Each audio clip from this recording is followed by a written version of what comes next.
আপনি কি দেখেছেন এই শেখ হাসিনা কুত্তার বাচ্চা, এই জারদের বাচ্চা কোনো দর্শককে ফাঁসি দিতে আপনি দেখেছেন? আপনি দেখেন নাই।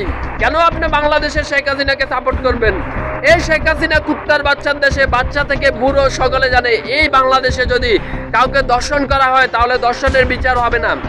এই শেখ হাসিনা কুত্তার বাচ্চার দেশে সকলে জেনে গেছে যে এখানে মা বোনদের কোনো ইজ্জত নেই, এখানে যার যত খুশি মন চায় দর্শন করে যাও, কোনো সমস্যা নাই।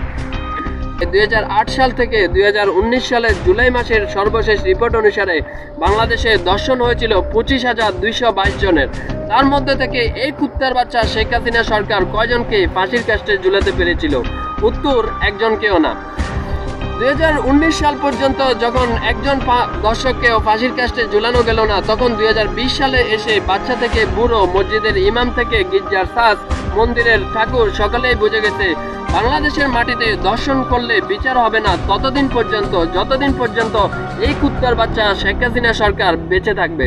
সুতরাং এই মুহূর্তে বাংলাদেশের রাস্তায় দর্শন বিরোধী বিক্ষোভ মিছিল না করে আমাদেরকে একই স্লোগানে এগোতে হবে, সেটি হচ্ছে দর্শক সরকার আর নেই দরকার। এই স্লোগান দিয়ে আমাদেরকে রাস্তা থেকে এগিয়ে যেতে হবে।